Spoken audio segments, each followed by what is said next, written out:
My number two album of 2020, Soccer Mommy, Color Theory.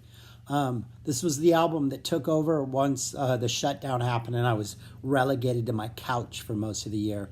Really good singer-songwriting, good music, good lyrics, everything. I love it. Soccer Mommy, Color Theory. Check it out. Hello, welcome back to my channel. My name is Shaggy, the opinionated hippie, and I'm currently ranking and reviewing every single Frank Zappa album released while he was alive.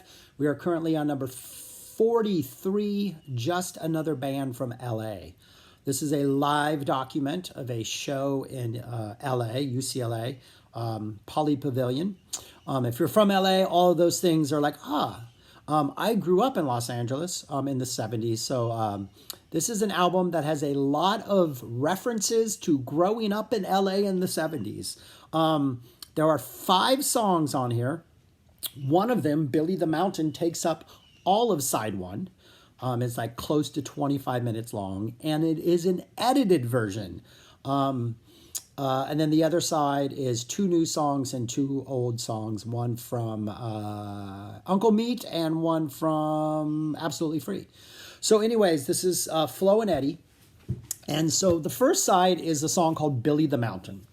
And you have to remember, this is 1971, so Tommy has been released. Is that the only rock opera that was out at the time, was Tommy? Jesus Christ Superstar. But rock operas were becoming the flavor. So Frank did his sort of own version of a rock opera, Billy the Mountain. This comes with a warning, Billy the Mountain and a song on side 2. This is Frank at his most frank, I guess. So Billy the Mountain, it's 25 minutes long. It's a story about Billy the Mountain, Ethel, the tree growing off of his shoulder. They live in Southern California.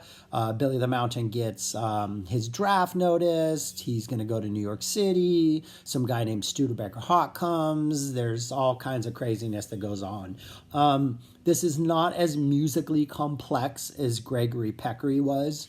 Gregory Peccary was like story, then like a 2 or 3 minute musical interlude, story, musical interlude. This is pretty much all story for the entire 25 minutes. There's like almost singing or talking at all points in time. There's narrating at all points in time.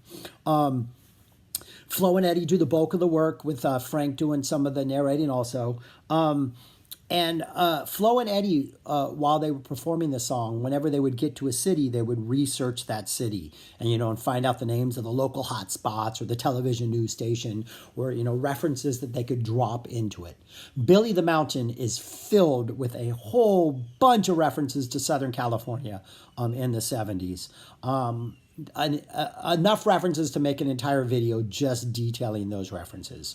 I get most of them because that was when I was coming of age and forming my first memories. And in fact, my dad and my uncle and my grandfather owned a concrete company, a cement company, in Southern California, in Norwalk, which is just south of Downey where the freeways meet. And that's one of the references in here. So I've always liked that. But anyways, It's got some good musical parts. There's a little CSN, Sweet Judy Blue Eyes mock little tribute in there.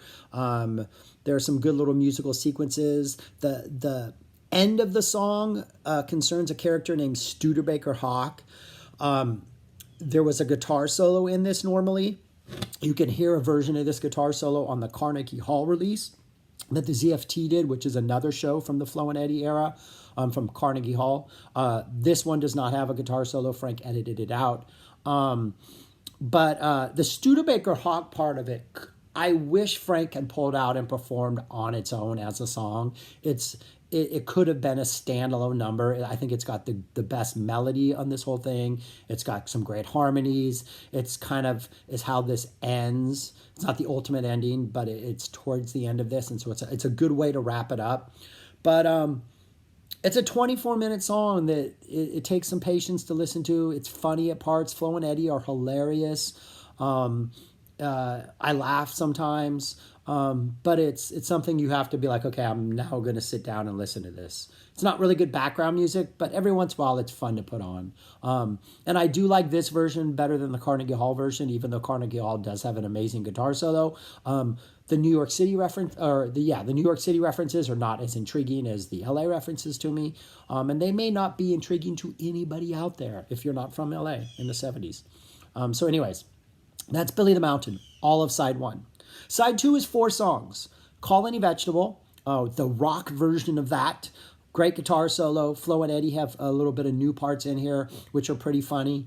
They have a really good stage dynamic. Their sense of humor, I think, works.